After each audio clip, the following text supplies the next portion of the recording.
Bonjour à tous, chers téléspectateurs. Rebienvenue à Remue Ménage, une émission qui a pour but de passer en entrevue des artistes de l'art du divertissement. Puis aujourd'hui, on a la chance d'avoir un humoriste de la relève, le nul autre que Samuel Lemieux. Bonjour Samuel. Yes sir, salut. Ça va bien? Ça va bien toi? Ben oui, merci. Très content que tu sois ici. Écoute, t'es notre premier humoriste de la relève À l'émission? à l'émission. Cool. Puis, tu sais, le but de l'invitation, c'est de te découvrir, puis aussi, ben, que tu nous parles un petit peu de ton parcours de vie avant d'être devenu humoriste. Mais Yes, avant sir. toute chose, Samuel, tu viens d'où? Ben moi, je suis originaire du Saguenay, Jonquière. Donc, c'est ça. J'ai étudié là-bas. J'étais là jusqu'à mes pas mal 24 ans, là, je dirais. Après ça, t'as aménagé à Montréal? Euh, euh, Pas directement. Quand j'ai fini l'école, j'ai travaillé un peu en Beauce, Chibougamau, Sacré-Cœur. Puis finalement, oui, après ça, j'ai déménagé à Montréal. OK. Puis, t'as étudié en quoi? J'ai étudié une couple d'affaires au cégep, là. J'étais ce genre d'étudiant-là qui sait pas trop qu'est-ce qui l'attire. Puis finalement, j'avais mon dernier diplôme, c'était en électronique industrielle. Puis c'est Oh. là-dedans que j'ai travaillé quelques années avant de déménager à Montréal. Puis c'est quoi? Qu'est-ce que tu faisais dans ce métier-là? L'électronique industrielle, c'est très, très large, je te dirais, là. C'est autant de la programmation d'automates que aller, tu sais, comment je dirais ça, dans des usines, s'occuper de tous les bris électriques, là. Ils appellent ça électrotechnicien, je sais pas, à certains endroits. OK. Fait que c'est vraiment... Ce qui arrive, en fait, c'est que... Bref, je sais pas si c'est le bout... ça va être c'est un peu... comment je dirais, c'est beaucoup de faits, là, mais la différence avec un DEP d'électricien, c'est que la technique, tu peux travailler avec 765 kV et plus. Ou de quoi, en tout cas. Tu peux aller plus... des charges plus élevées OK. en tension, ouais. Puis ça, t'as travaillé en Beauce, tu disais? Ouais, en Beauce, j'ai fait... il y avait un parc éolien là-bas. OK. Puis en fait, il s'en construisait un avec le même type d'éolienne au Saguenay, dans le parc des Laurentides. Fait que j'avais été en Beauce là, apprendre comment ça fonctionnait, ces éoliennes-là. Après ça, j'ai fait Chibougamau. C'était un moulin à scie. Ben, en fait, à Chibougamau, je te mentirais pas, il n'y a pas énormément de... Il y a un moulin à scie, il y a un chantier, puis il y a... il y a Hydro-Québec, là. OK. Comme employeur, là, je te dirais, là. Puis finalement, Sacré-Cœur, que c'est encore moins, là. Il y a 1700 habitants à Sacré-Cœur. Aïe, OK. Fait que, je dirais, il y a deux grosses entreprises qui roulent. Bois-Saco, un moulin à scie, puis Sacopan, qui fabrique des panneaux de porte avec le brin de scie du moulin à scie. Fait que, c'est ça, là, en gros. Là. OK. Puis, qu'est-ce qui t'a amené à aller en humour? Ah, moi, c'est un rêve de petit cul. Je dirais mes deux parents ont un très bon sens de l'humour en partant. OK. C'est sûr que ça aide. Mon grand-père maternel avait été très punché aussi. Fait que j'ai tout le temps été un peu là-dedans, l'humour. Ma mère, grosse fan d'humour. J'ai eu beaucoup de cadeaux de fêtes de Noël, que c'était des billets pour aller voir des humoristes en spectacle. C'est ça, là. Moi, quand j'étais jeune, on n'écoutait pas le hockey à la maison, mais on écoutait des galas ou Ah ouais? des émissions humoristiques, là, que ce soit... là, je partais pour dire des titres. Ben, les mecs comiques, hein, ou mettons Dominique et Martin. Là, c'était ça qui jouait chez nous. J'ai pas souvenir d'écouter vraiment du hockey, peut-être à part chez mon grand-père quand je me faisais garder, mais sinon, c'est ça. Ma mère est une grosse fan d'humour. Donc, moi, tout petit, là, gros fan de Jean-Michel Anctil. Puis après ça, ben, justement, Dominique Martin, Martin Matt, Sugar Sammy. Au fil des années, on devient de plus en plus fan d'humoristes. Puis c'était un petit rêve que j'avais, mais j'ai fini le secondaire à 16 ans. C'est trop jeune pour s'inscrire à l'École nationale de l'humour. Ça prenait l'âge, il fallait que tu sois majeur, ouais, hein, c'est ça? Ben, il faut que tu aies 18 quand la session commence, je pense. OK. Fait que je suis allé au cégep. T'allais me perdre un peu, comme je te disais, dans le fond. D'aller faire des cours. Maintenant, j'étais monté à Montréal, m'essayer l'école quand j'avais 19 ans. Puis, ben, ça n'avait pas fonctionné, mais si je relis, j'ai retrouvé mon texte, je me serais pas accepté non plus, là. Je peux pas leur en vouloir pour ça. Fait qu'on repart au Saguenay, puis là, me repère dans le cégep un peu, là, jusqu'à temps. Puis, ce qui est arrivé, ben, tu veux-tu que Oui, j'enchaîne? oui, Ouais. absolument. Moi, je Ben, trouve dans le ça fond, super intéressant. c'est pendant que j'étais à Chibougamau, je suis là, j'étais assez tout seul, là, je t'avouerais. Là. J'ai une ou deux connaissances, là, des amis d'amis qui sont là, puis on fait. euh, on se voit de temps en temps, mais sinon, là, c'est assez solitaire comme expérience. Puis une année, je vois qu'il y a un spectacle de Sugar Sammy à ben, la salle de spectacle de Chibougamau. Je t'avouerais, il n'y en a pas 10. Là. C'était dans la polyvalente. Puis, fait que je m'achète un billet, tu sais, ni une ni deux. Là. C'est comme la seule activité que j'ai faite, je pense, pendant que j'étais là-bas. Puis je me rappelle, c'est lui, Stéphane Poirier en première partie. Puis je me rappelle avoir ri, puis tellement passé une belle soirée. Puis ça a réveillé cette envie-là en moi, là, qui était toujours omniprésente. Là, mais là, c'était vraiment, ah oui, je veux faire du stand-up, là, je veux l'essayer. Puis là, à partir de ce moment-là, ma concentration avait pris le bord là, au travail. Là, j'étais tout le temps dans ma tête, essayer de trouver des jokes. Puis là, quand je suis descendu au Saguenay, j'ai fait mon premier open mic. OK. Dans le fond, je me suis mis à consommer. Il y avait une soirée d'humour de rodage, pas loin de chez nous au Saguenay. Moi, je me suis mis à y aller souvent. Puis là, quand il y a eu un open mic, j'ai participé. Puis là, j'ai pogné la piqûre instantanée. Là. Ça s'était C'est bien ça. passé la première fois? Ouais. Ouais. J'ai même. C'est drôle parce que je pense qu'une première fois, tu voudrais qu'il y ait le moins de monde qui assiste à ça possible. Moi, je me rappelle avoir dit à ma mère que je voulais pas qu'elle soit là, tu sais. Tu veux que le monde. Moi, c'était full, salle pleine, salle comble, puis il y avait Radio-Canada En plus? qui tournait un topo culturel. OK. Oui, de la totale. Fait que j'ai pu avoir les images de mon premier numéro par le biais de Radio-Can, dans le fond. OK. Puis, tu te souviens-tu s'il filmait tout ou c'était juste toi en particulier qui Il avait filmait filmé? tout. Puis en fait, pendant mon number à moi, je t'avouerais que j'étais dans les premiers. OK. Puis le caméraman, il faisait des tests de cam. Là, fait que, tu sais, il y a des bouts que il est en train de zoomer sur quelqu'un dans le public. Là, mais j'ai quand même l'audio. Ben oui, puis de ça doit être un beau souvenir. Oui, c'est un beau souvenir. C'est les balbutiements de quelque chose, là, au final. Puis là, ça fait combien de temps que tu fais de l'humour? Ben oui, c'est ça, comme je disais. Moi, je suis déménagé à Montréal. Parce que j'ai fait ce numéro-là. Ah, mais je travaillais encore. Là, c'est à l'époque où je travaillais à Sacré-Cœur. Fait que j'ai fait ce numéro-là. J'ai passé l'été à Sacré-Cœur. Puis je rêvais de faire du stand-up. Là, quoi. Tu sais, quand on dit que la piqûre, tu prends la piqûre, pour moi, c'était une expression avant d'en faire. Puis j'ai compris. C'était me réveiller que je rêvais que j'étais sur scène. Puis je comptais des jokes. C'était vraiment spécial. Fait que par la force des choses, à la fin de l'été, je suis déménagé à Montréal. Puis, fait que là, c'est ça, on est à peu près en 2016. Ben, à la fin de l'été. C'est ça. J'ai arrivé comme fin 2015, début 2016. Fait mes premières performances à Montréal. Au début, c'était un show par mois. Là, personne ne c'était qui, t'as pas de contact.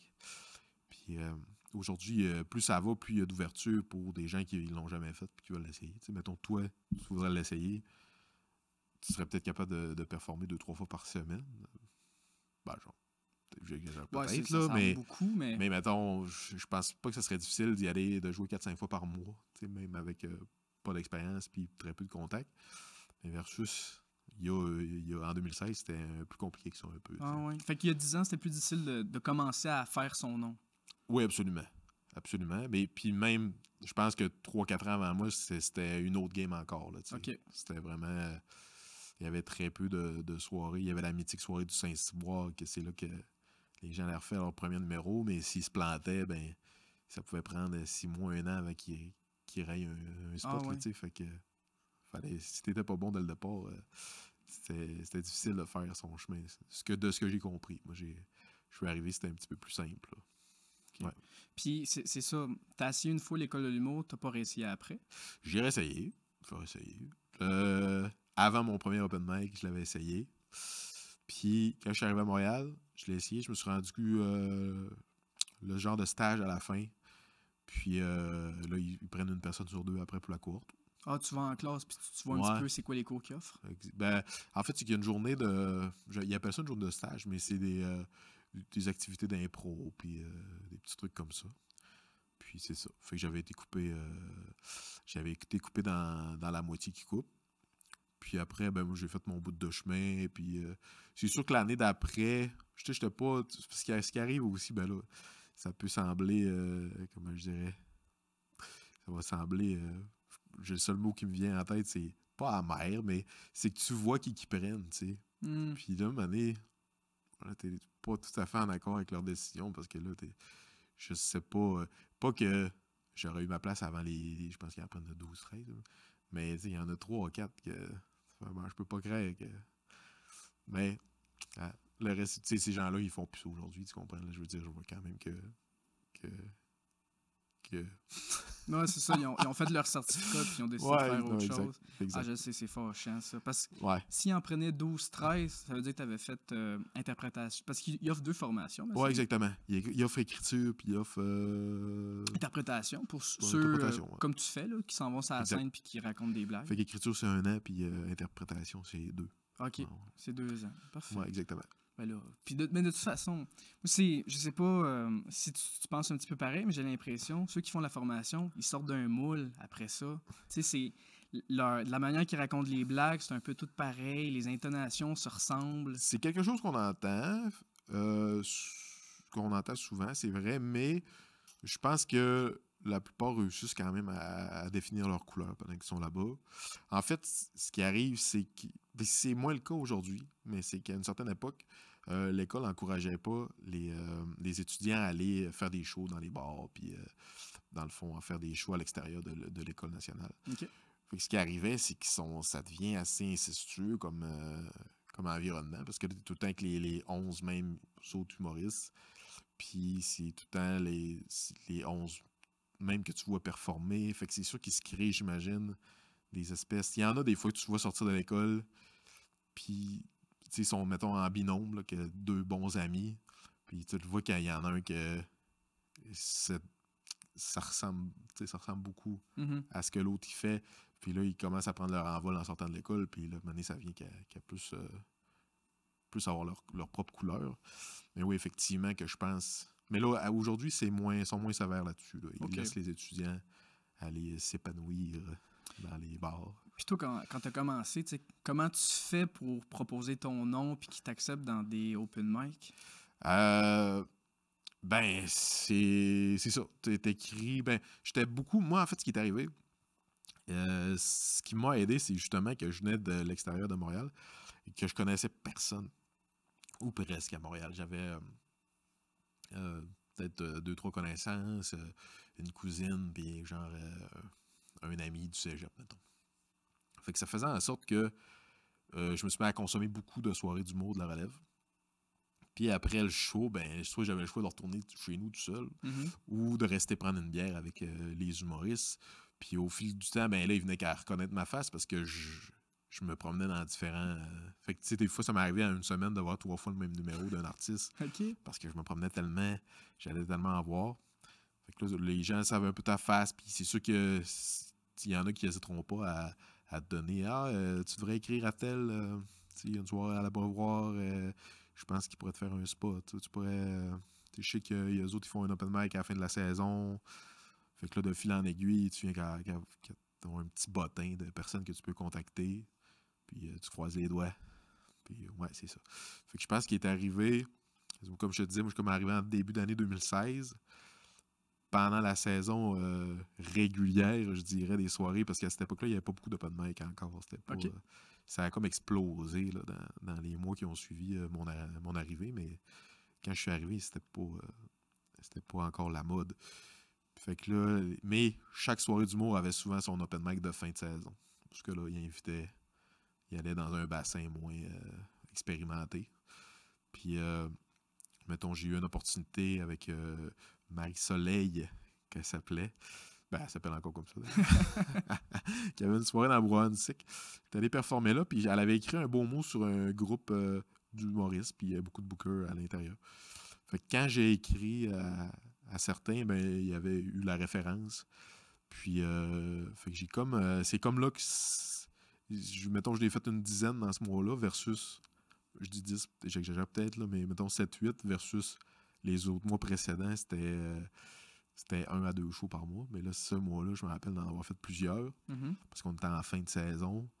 Et puis là, quand je suis arrivé à l'automne, ben, mon nom, on dirait qu'il avait déjà bien circulé. Ça avait bien été dans ces open mic-là. Puis à partir de ce moment-là, ben là, j'ai commencé à faire plus des soirées régulières. Puis c'est ça. Ça a commencé par du bouche à oreille, dans le fond. Ouais, c'est ça, exactement. Exactement. C'était l'époque où les opportunités sur la scène se gagnaient sur la scène. Là, fait que, Puis ce que tu appelles, mettons, une soirée régulière, là, mais ton mois, comment tu le bookes? C'est-tu encore, ça doit être plus que 8 à 10 fois par semaine? par semaine. Ah, excuse, par mois, voyons, par semaine.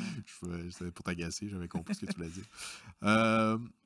Oui, mais en fait c'est que c'est différent maintenant, le type de performance que je fais. Parce que autant que. Parce que là, l'époque que je te parle, moi je travaillais dans une usine dans l'est de la ville de Montréal. OK. Fait que tu sais, je faisais du 3-2-2-3 qu'appelle. J'avais une semaine où je travaillais 24 heures dans la semaine.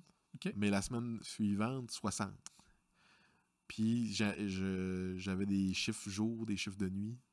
Donc, fait que là, j'essayais de plugger des shows là-dedans, tu sais. Puis je me rappelle une année d'être rendu. Là, ça devient compliqué, tu sais, de plus en plus compliqué. Puis eux autres, ils voulaient me garder, ils m'aimaient bien.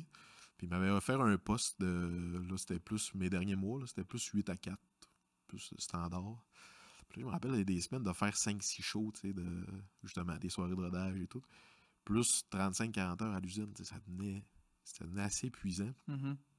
Mais c'est ça, à cette époque-là, je faisais, mettons, 5-6 shows semaine. Mais c'était des 8-10 minutes de rodage. Versus aujourd'hui, je vais plus, je vais avoir des headlines de temps en temps.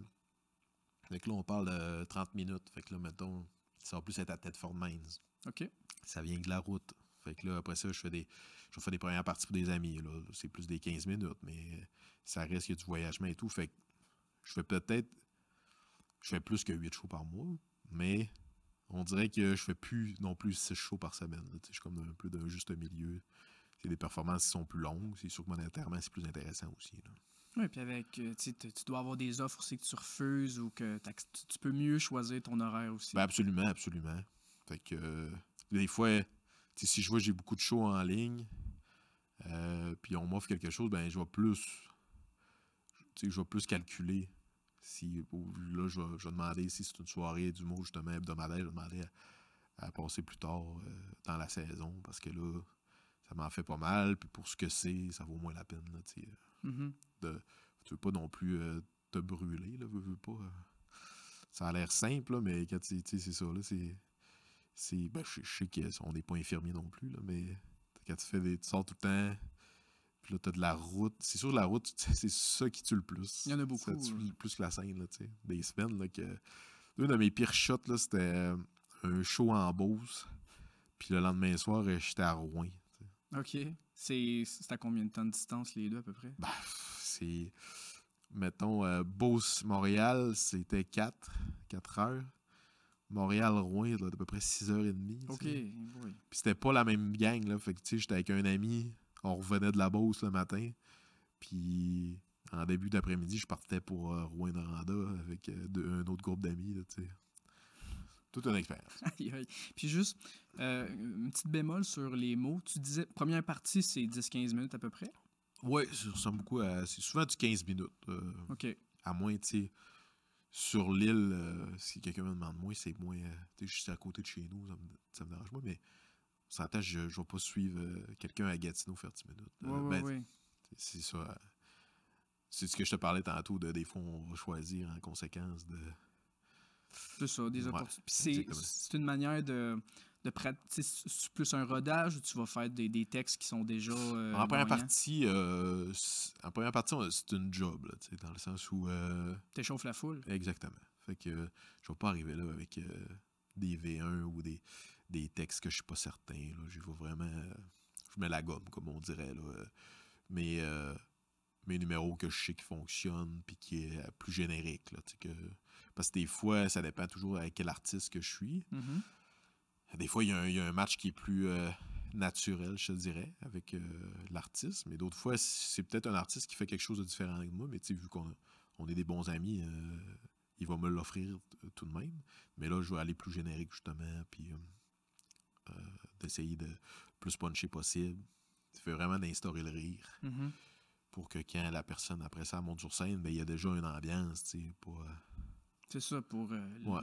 le spectacle principal. Exactement. Puis ça donne aussi une idée à. Moi, dans le fond, j'ai fait la dernière tournée à Maxime Martin. Je l'ai suivi là, partout au Québec. Puis je pense aussi, un moment donné, quand il vient, il connaît ton matériel, tu passes tout le temps à lui avec sensiblement les mêmes numéros. Puis ça lui permet de savoir à quel genre de public on a affaire. Il monte sur scène, il a déjà une idée un peu devant qui se présente. Parce que moi, mon numéro, comme je te dis, les textes, c'est sensiblement la même chose. Je vais le jouer pas mal tout le temps de la même façon. Mais la crowd va réagir différemment. Ça peut donner un indice de OK, à ce soir, ils sont plus sensibles à ce genre de sujet-là. Ouais. Même pour quelqu'un comme Maxime Martin, ça fait plus longtemps qu'il est dans le milieu. S'il fait des spectacles, c'est plus des gens qui adorent son humour qui vont être là. Oui, absolument, mais ça enlève pas que ça peut arriver des fois que le public... il y a quelque chose qui est... Moi, je m'appuie beaucoup là-dessus. Puis ça en fait rire certains, mais la météo a un gros impact sur le public. OK. Il y a des gens qui calculent pas ça, mais quand il fait tempête à l'extérieur, puis j'ai un spectacle, je m'attends pas à la folie. Quand la pluie, je pense que la pluie, c'est pire que la neige. Ah ouais? Ouais. Ben, on parlait tout à l'heure, hors cam, là, de le prochain stand-up, mais moi, j'ai fait le prochain stand-up, justement, il y avait moins de monde. Tu sais, dans une salle où il pouvait rentrer à peu près 150-200 personnes, il y avait 23 personnes, je crois. Puis ça avait été le plus gros orage de l'été. Les gens sont arrivés, nous d'ailleurs aussi, mais on avait notre sac de linge de rechange pour le tournage, mais les gens sont arrivés détrempés à la diffusion. C'était... m'attendais à ce que ce soit plus difficile un peu. Mais non, la météo a un gros impact. L'automne aussi. Je me rappelle que, comme je te parlais, mes débuts, je me rappelle tu fais des spectacles pendant tout l'été, puis ton matériel, ça va bien. C'est comme, OK, je tiens de quoi de pas pire, là, ça va bien. T'arrives à m'amener 2-3 choix en ligne. T'es comme, c'est pas, je t'ai pas planté, mais j'étais comme, mais semble que ces jokes-là marchaient mieux que ça. Puis je me rappelle un vétéran qui me dit, tu vas voir l'automne, il y a tout le temps un petit 2 semaines, espèce de transition entre l'été et l'hiver, là. Il se met à faire plus froid, que déjà il commence à faire noir, plus de bonheur. Ça affecte le moral des gens, puis on le ressent, ça. OK. Ouais. Puis, t'as-tu déjà joué, mettons, en été ou dans des festivals? Oui, un peu. Ben, tu sais, festivals, des campings, des fois aussi. L'été, c'est populaire. Je sais pas moi qui en fais le plus, mais ça m'est arrivé d'en faire. Puis ça, ça paraît, là, du monde en vacances, que sont contents. Ah oui. La soirée doit bien arroser aussi. Ben, exactement. Quand j'ai commencé, il y avait j'avais fait un concours à Desjolies.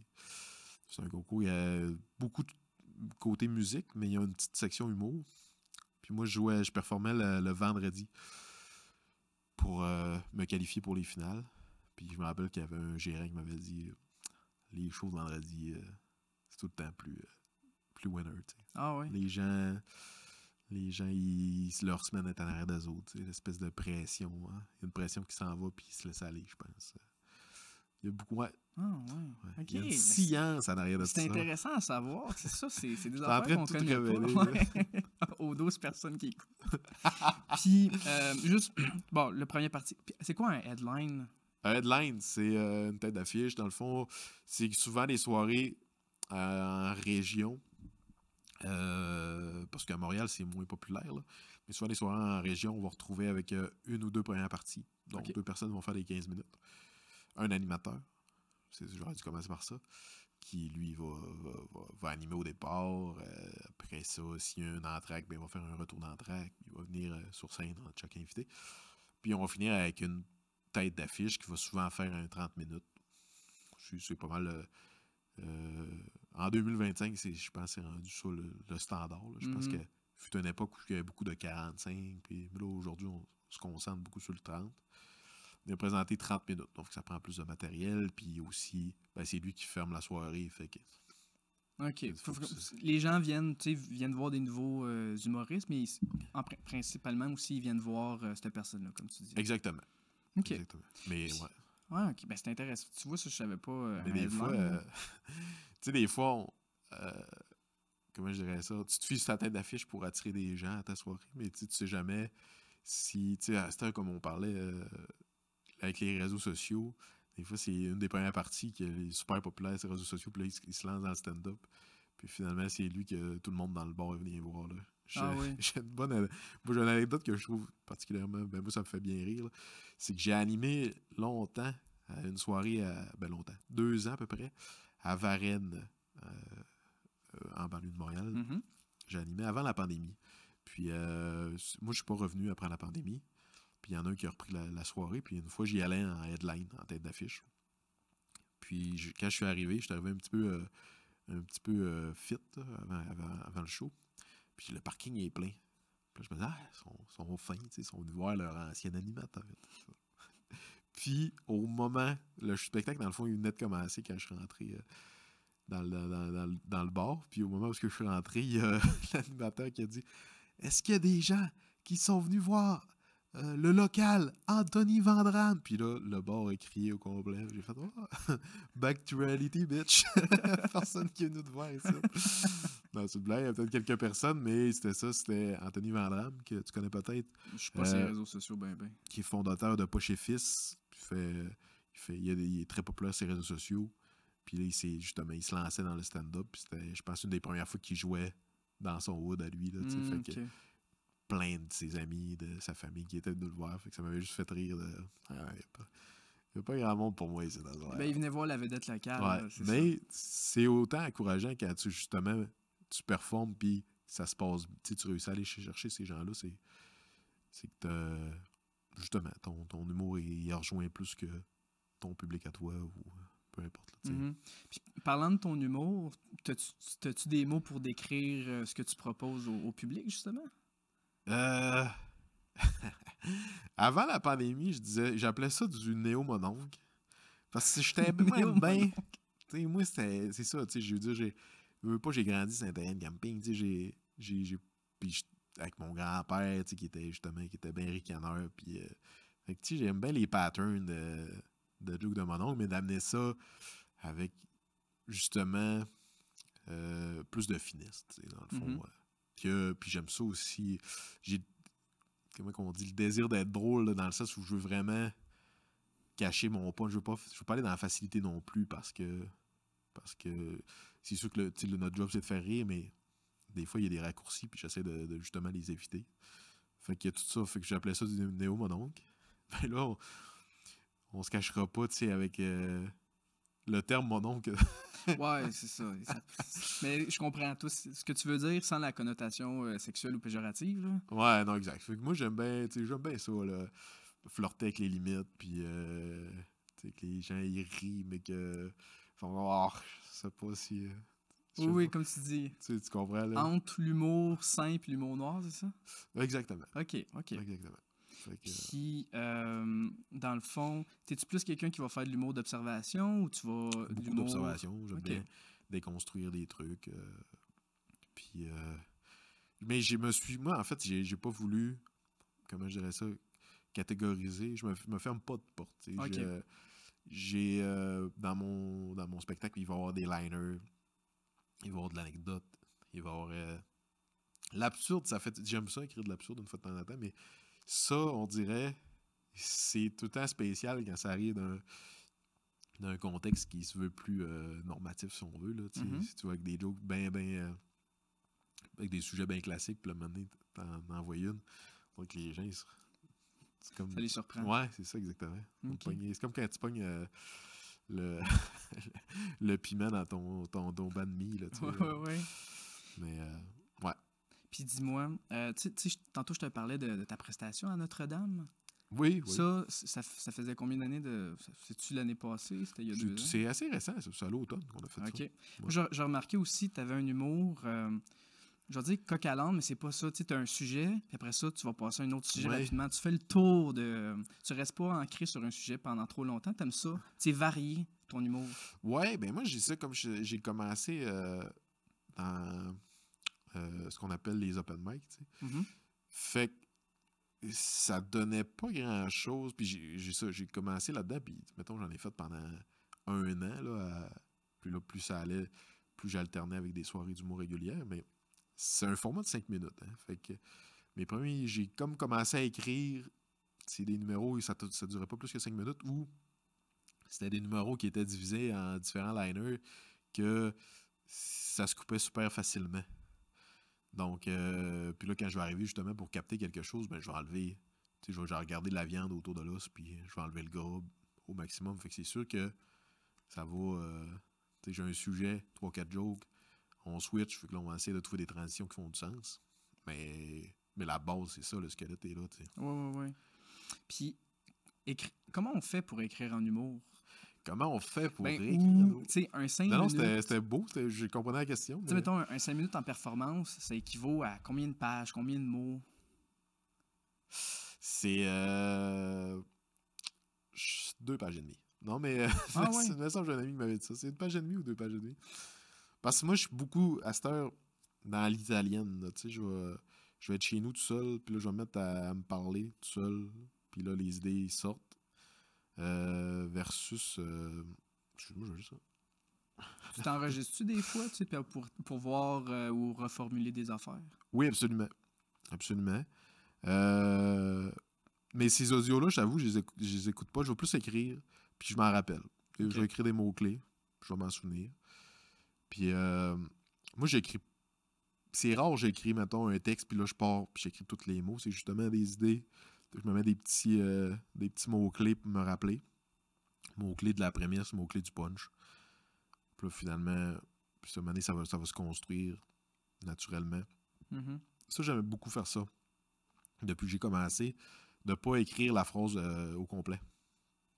Je sais d'où je pars, je sais où je m'en vais, puis je crée le reste sur scène. Fait que ça donne un côté plus naturel. Ouais. Ça, c'est important. Ben, moi, personnellement, là, dans ce que je propose, je trouve ça important, ce côté naturel-là. Puis je me le fais souvent dire. Je trouve que c'est un beau compliment qu'on m'a fait, dans le sens ça matche avec le sens dans lequel je travaille. Là. Mais tu sais, quelqu'un qui me dit j'aurais eu de la misère à dire c'est quand que tu nous as fait des jokes écrites puis quand tu improvisais. OK. Tu sais, mettons, justement, un show de camping où tu fais du coq à l'ombre, tu passes un sujet, tu passes une chire, puis quelqu'un m'avait dit ça, puis j'ai fait, moi, c'est ce que je souhaite le plus. Tu sais, c'est ça que j'aime, en fait, un humoriste, que tu sais pas où ce qui s'en va parce que tu as l'impression que lui-même, il ne sait pas. Mm-hmm. Oui, moi, c'est un beau compliment aussi. Oui. Moi, en fait, c'est une caractéristique que je recherche. Là, OK. Ça doit aussi t'empêcher. Ça arrive-tu des fois d'avoir des blancs de mémoire? Ça fait un bout que ça m'est pas arrivé parce que ça, c'est traumatisant. Ah oui? Ouais. J'avais fait la première partie de c'était mon coloc à l'époque, Charles Deschamps. Il m'avait donné ça comme un peu comme un cadeau de fête, dans le fond. Il performait son show solo, mettons, le dimanche de ma fin de semaine de fête, mais j'ai fêté pendant 4 jours. OK. Arrivé là, il est pas chantu des yeux, tu sais. Puis il me l'avait annoncé, mettons, en plein milieu du samedi, là, tu sais. Puis je me rappelle être arrivé là, me faire 2 jokes. Mais quand tu dis blanc, là, tu comprends pourquoi ça s'appelle un blanc. Des fois, t'es sur scène, tu cherches ton idée, là, j'approche ma main de mon pacing, puis là, ça me revient tout de suite. Ah oui. Mais là, c'était vraiment là, le vide total. Ouais, absolument rien. Rien. J'avais une petite feuille de notes dans la poche, il fallait que je la sorte. Je lis où c'est que j'étais rendu. C'était gênant. Peut-être que ça paraît plus gênant quand t'es sur la scène, mais le public doit être indulgent aussi. Là. Ouais. Il y a un certain stress là, quand tu performes devant un public. Ouais, mais rendu, ouais. En plus, c'était un numéro, c'était pas un numéro que je faisais pour la première fois. Là, non, je l'ai échappé. Je n'ai pas eu des aussi pires que ça. Peut-être une fois, ma première animation sur l'Open Mic du bordel. Puis là, cette fois-là, par contre, c'était mon erreur. C'était... ça tombait le jour de la Saint-Valentin. Je me suis dit, là, j'ai comme eu une idée de numéro. Je l'ai su 2 heures avant que j'animais. Là, je me suis mis à écrire un number. C'était le stress de la première fois. Le Bordel Comedy Club, c'est quand même une entité en soi. Ouais. Ça vient avec sa pression, veut pas. ça. Mais lui, j'avais, ouais, je me rappelle, un mini blanc, puis d'être réussi à revenir par moi-même, mais d'être sur la scène, puis de le dire dans le micro de « Hey, j'aurais aimé ça que ça arrive un autre jour. » Ben, finalement, j'ai réussi à reprendre le contrôle. Ben, non, comme tu dis, au nombre de fois que ça arrive. Puis, dans le fond, qu'est-ce que t'aimes de ce métier? Parce que c'est un métier non conventionnel. C'est sûr, ouais. Puis, comme tu disais, t'avais la piqûre, là. Mais c'est quoi les avantages que tu trouverais de ce métier d'humoriste-là? Ben, j'ai un ami qui s'amuse à dire, Ben Lefebvre, si je peux le saluer, qui s'amuse à dire qu'on est millionnaire en temps. Il y a de quoi de vraiment intéressant là-dedans. Moi, j'ai tout à eu cette... je suis resté, comme je te dis, j'ai été longtemps au cégep. Il y avait une certaine liberté qui venait avec ça. J'avais un petit job la fin de semaine, mais il y a moins de pression un peu. Fait que ça, je trouve ça super intéressant. Gérer mon horaire comme je le souhaite. Puis les résultats, ils vont avec. Fait que faut quand même, justement, j'aime beaucoup aller dans des cafés écrire des jokes. Avec des amis des fois aussi. On se relance. Puis je trouve ça super intéressant. Toute cette partie-là, en fait, de créer ton gagne-pain, parce que je paye mon loyer, mon véhicule, je paye tout ça avec des jokes que j'écris. À quelque part, il y a de quoi de super valorisant. Là. C'est pas quelqu'un qui va me donner des Personne qui écrit pour toi. Là. Non, exactement. Ça, tu fais toute la création, l'interprétation. Mais ça vient vraiment des idées qui partent de ma tête, puis que finalement, ça se transforme en moyen de subvenir à mes besoins. Je trouve ça n'a pas de prix là, en soi. Là, fait que même si j'ai pas de chalet, pas de bateau, mais je trouve ça super intéressant. Oui. Cette partie-là. Puis la route, tu considères-tu ça un désavantage?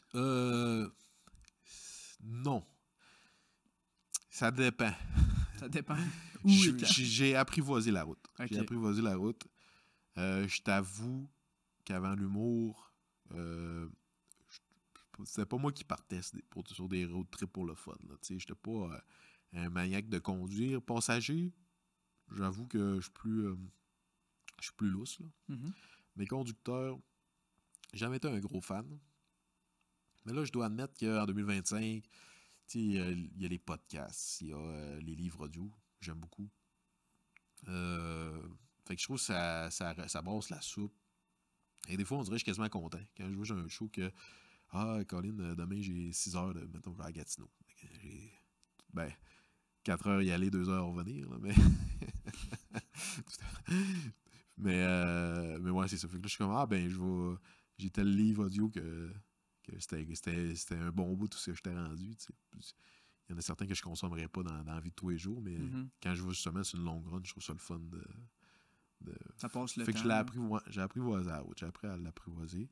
Des fois aussi, tu te mets à créer, là, quand tu es 4h30, surtout tout seul, là, dans un auto, là, je dirais que quand tu as passé le cap des 2 heures, que tous les bruits de fond t'ont passé par la tête, là, tu tombes dans une zone à un moment donné que tu fais juste tout dire ce que tu penses à voix haute, puis là, des fois, tu fais petite pépite qui vient de sortir, là, puis fait que je trouve pas c'est le genre d'expérience que tu feras pas.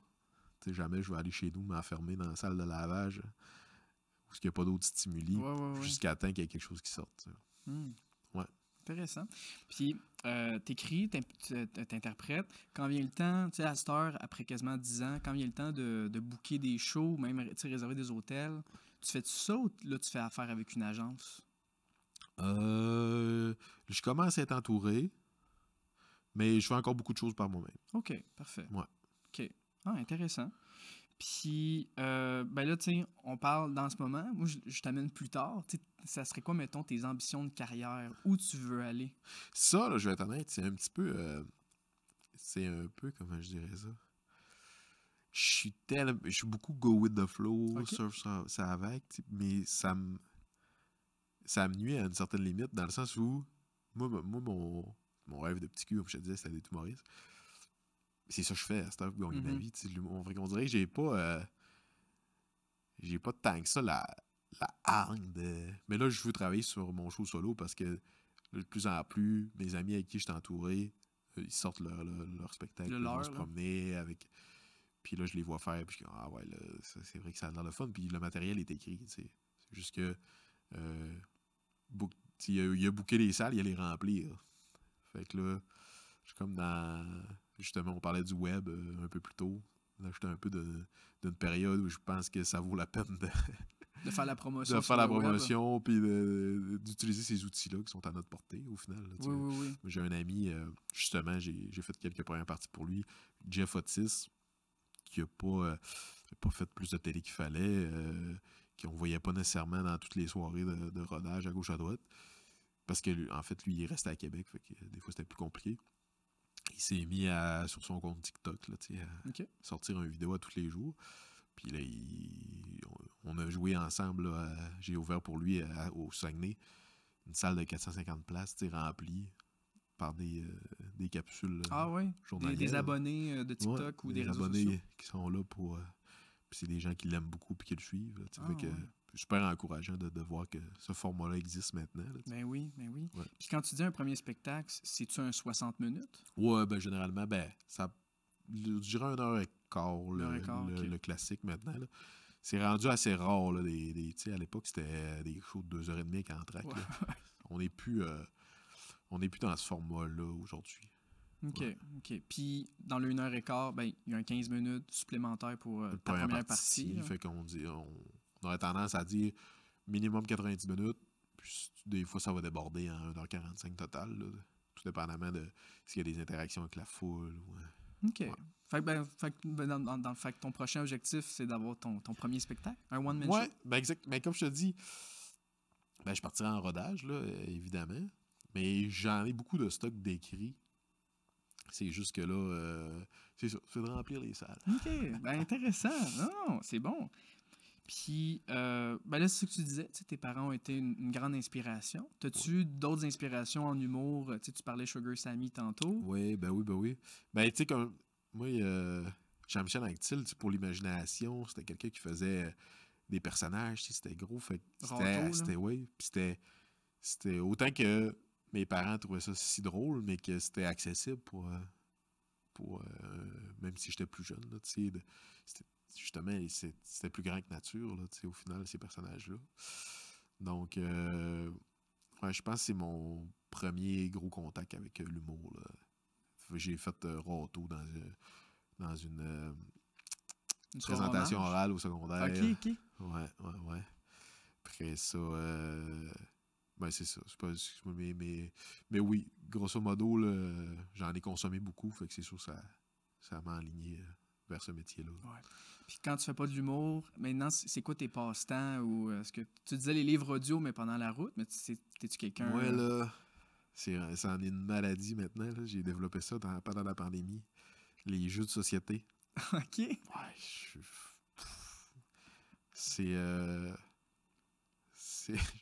je m'amuse à dire parce que je suis parti avant la pandémie, très peu d'expérience de jeux de société. Ça allait mettons, quand j'étais plus jeune, dans Monopoly. Les jeux classiques. Ouais, quand ma petite sœur, j'ai une petite sœur plus jeune de 10 ans, là, elle est plus petite aujourd'hui, mais elle joue au Yahtzee avec et compagnie. Puis plus tard, j'ai un coloc, Jonathan Guérin, qui a tourné une émission ici à Châteauguay. Ouais.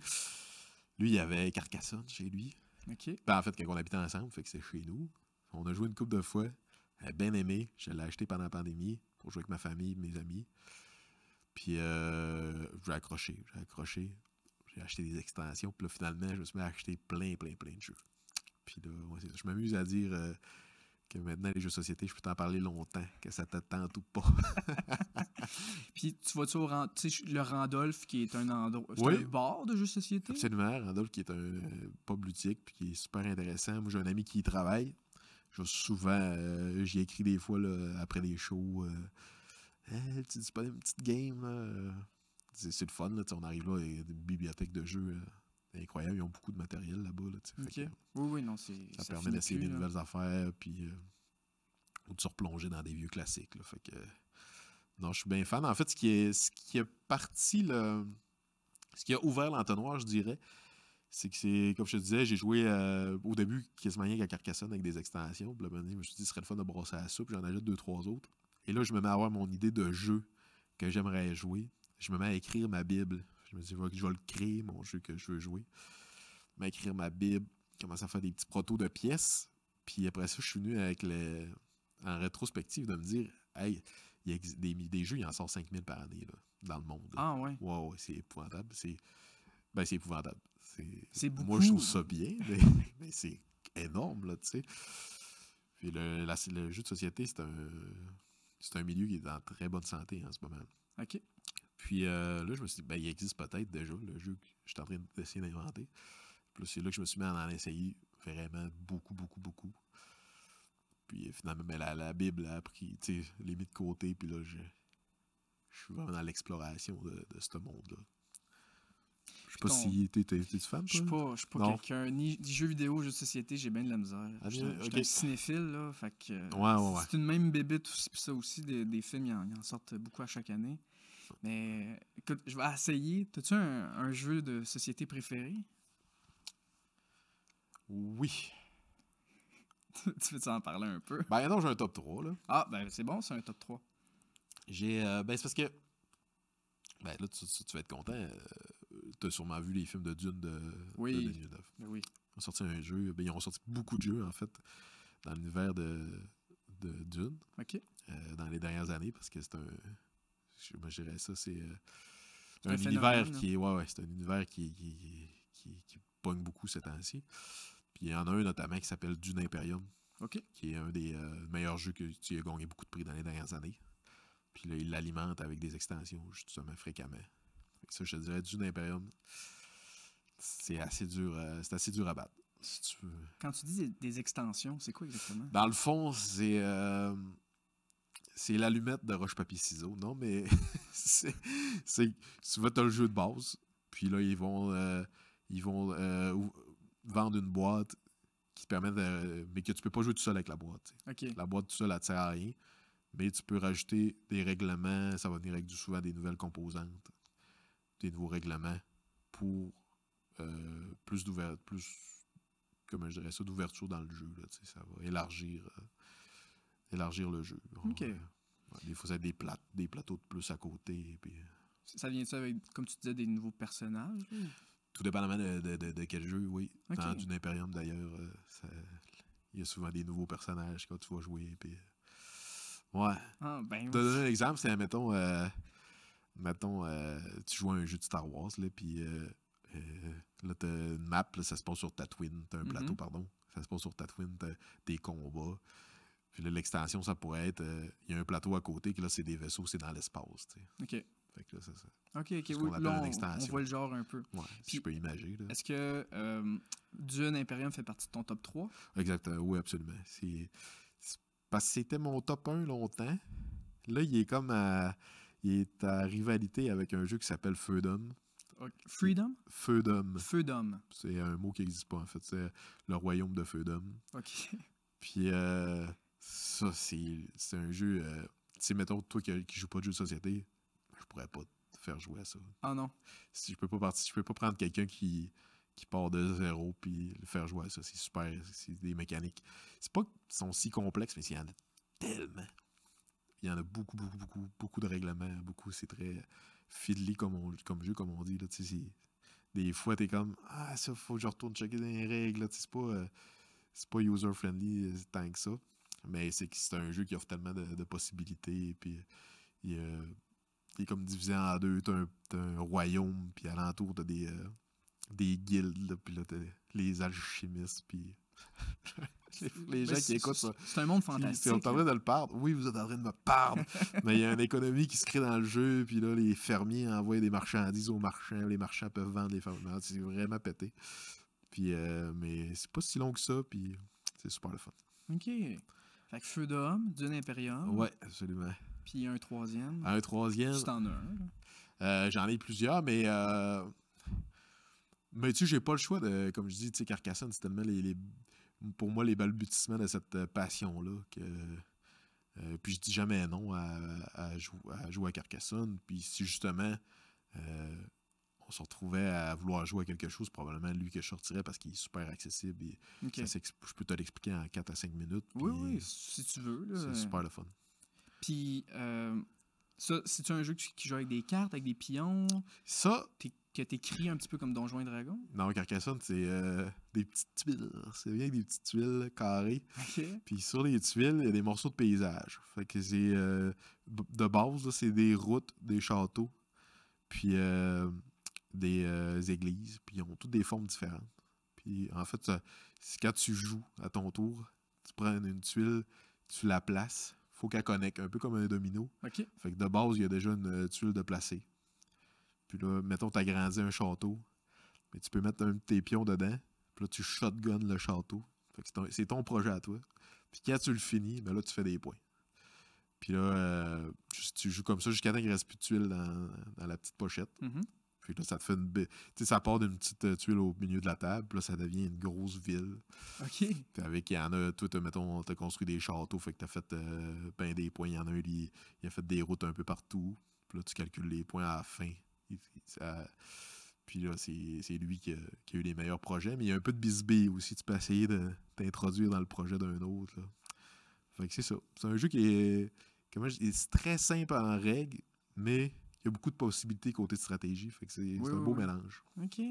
Ah. Puis avec de la chance aussi, parce que veux pas, tu sais pas qu'est-ce que tu vas piger. Fait que des fois quelqu'un veut envahir ton château puis t'es pas capable de le bloquer parce que tu pognes pas les bonnes tuiles. Là, fait que, il y a un peu de tout.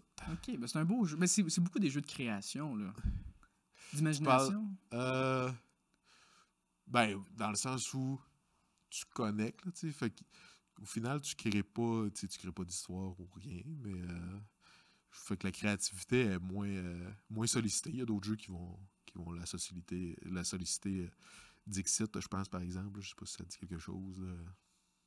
J'ai des jeux, c'est être plus créatif de ce côté-là. OK. Non, mon univers en jeu, c'est très nul. Je connais les plus populaires, mais encore là, je vais au Randolph de temps en temps. Ouais. Carcassonne, ça va me rester en tête. Tu l'essaieras. Puis là, en parlant de jeu, t'aimerais-tu essayer le petit jeu de fabulation? Ben oui, salument. OK, c'est sûr, c'est moins... Ça va être quelque chose. Fait que tu vas avoir... Il y a 4 bols. OK. Il va avoir un lieu qui est de la Montérégie-Ouest pour promouvoir la région. OK. Un objet que tu vas devoir utiliser dans ta situation.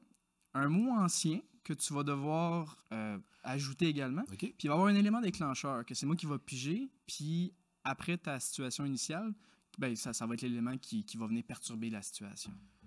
OK. Fait que là, tu sais, tu peux, en faisant attention au micro, là, tu peux piger les 3 premiers bols. Les 3 premiers, donc tout sauf le blanc. Ouais, c'est ça. Celui-là, c'est. Je vais le piger en même temps, mais c'est ça. Il va te rester caché pendant un petit bout. Oh boy. Parfait. Fait que, tu sais, si tu veux commencer avec ton lieu. Oh. C'était quel bol, ça, le lieu? Il va avoir le nom d'une bâtisse, puis il va être écrit c'est où exactement après ça. Bricolo, Café Céramique, Vaudreuil-Dorion. OK. Bon, t'es au Bricolo. Bon, fait que là, sûrement... C'est-tu quelque chose que tu irais, ça, faire? Café Céramique? Ouais. Ben, faudrait que je l'essaye. Moi, j'étais un essayeux dans la vie. OK. Fait que je sais pas encore fait, moi, faire une tasse ou... je pense que c'est ça qu'ils font, là. Il y a peinture. Faire un bol pour tes pions. Ouais, exact. Un beau bol personnalisé avec des meeples dessus. T'as des bonnes idées, toi. Ouais, je sors du site, j'appelle Bricolo, Café Céramique. Donc, oui, à Vaudreuil-Dorion. Ouais. Tu vas avoir... Je sais pas si c'est l'objet ou le mot ancien. J'ai le mot en souvenir ici. Ouais. Éjouir, se réjouir, prendre plaisir. Ah, bon, ben... Fait que tu t'es joui d'aller au Café Céramique. Oui, absolument. Enfin, je ne l'utiliserai pas tant, ça pourrait porter à confusion. Hein. Éjouir, ouais. OK. Et se cogner la tête et perdre... Oh, ça doit être l'élément déclencheur. Oh, ben, bâtard. T'avais un objet dans les... T'avais un élément déclencheur dans les objets. Bah, écoute, c'est pas grave, là. Fait que, on va prendre... C'est quoi ton... Un élément déclencheur? Ouais. Tu veux pas que je prenne un objet avant? Ben, vas-y avec l'élément déclencheur, c'est correct. Se cogner la tête et perdre temporairement la mémoire. Ouais, OK. Au Café Céramique. Ouais, fait que là... C'est facile à imaginer, par exemple. Hein? Ben oui, fait que t'es allé au café pour faire, c'est ça, une céramique. Ben, je voulais... Une tasse? Une céramique, oui. Ça va être ça ton un objet. Petit bol, un petit bol à pion, okay. Comme on disait. C'est ton petit bol que tu veux faire. Il y a une petite dame qui était là. Elle faisait une tasse. Puis elle voulait faire des chats dessus. Puis quand elle a sorti du four, elle a oublié de mettre des mitaines. OK. Ouais, elle s'est brûlée. Elle l'a gâché. Moi, elle l'a reçu. Direct sur le sio. Pas de sucre, rien. Là. Bing! Perdu la mémoire. Putain, là, qu'est-ce que je fais ici? Je regardais mon bol. J'avais pas demandé du macaroni dans ce bol-là. Pas ça, ça vaut, Quand ça. tu t'es réveillé, t'étais-tu encore au Café Bricole ou t'étais rendu à l'hôpital? Alors, je me suis réveillé devant mon bol vide. Ah, OK. J'étais comme, qui c'est qui a mangé mon macaroni? Ah, c'est ça, là, t'avais faim là, après la commotion. Je me rappelais plus, moi, j'étais là peinturé, là, tu sais. C'est la madame avec sa toast de chat. Ouais. Ça, c'est de sa faute. Fait que là, C'est-tu quelque chose... elle me dit, ça paraît pas vite de même, mais je m'éjouis de la situation. C'est joui. Ben oui, Ouais. t'as pas pressé, tu Je parle de la l'amèneras pas en dame, procès, moi, là. moi j'étais pas de bonne humeur. Oui, mais t'as Moi, je juste cherchais mon rajouté mac. prune. Je cherchais mon macaroni. Ton macaroni, C'est ben, ça. fait que c'est ça. Ton macaroni, à la place de l'amener en cours, elle peut te payer un petit craft dinner au IGA. Absolument. T'as de la suite dans les idées. C'est ça. Fait que Ouais. la situation finale, t'as ton macaroni, la madame est pas, tu presses pas de charge contre elle. Puis ton bol, t'as-tu eu le temps de le cuire ou il est encore en poterie? Ben, en fait, c'est que je me rappelais plus que c'était à moi, ce bol-là. OK. Moi, je l'ai laissé au restaurant, tu sais. OK. Puis là, Parfait. t'es comme, hein, on va le jeter. Parfait.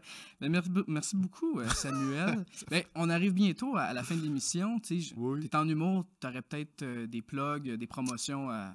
Ben absolument. Comme je disais, pour les gens de la région, je suis, comment je t'ai dit? Boulevard Bar et Grill. Boulevard Bar et Grill à Châteauguay. Ouais, Ouais. le 1er mars, il y a un show d'humour. Vous viendrez voir ça. Je vais être là avec des collègues. Ouais, je pense que c'est 4 humoristes, un animateur. Fait que il devrait en avoir au moins 2-3 à votre goût là-dedans. Puis comme tu disais, tu vas être le headline là, de ce spectacle. Non, ce show-là, on fait tout. C'est quand c'est moins loin de Montréal. Comment je dirais ça? Ça ne dérange pas de me déplacer pour justement tester de nouvelles choses. Puis on fait des 15 minutes, je crois. OK. Ben, merci beaucoup, Samuel. Ça a été une belle découverte. Je suis bien content de t'avoir à l'émission. Merci, mon ami. Merci à toi de Ben oui. l'invitation. Puis on se revoit la semaine prochaine. Ah, j'ai oublié de dire. Ah, ben OK, oui, vas-y. Allez me suivre sur les médias sociaux. Instagram, Facebook, TikTok, Sam le mieux. Au nom juste de Sam Lemieux? Sam le mieux, Facebook, TikTok, Instagram. TikTok, c'est Samuel le mieux parce que les noms, c'était dur quand j'ai créé mon TikTok. OK. C'est ça.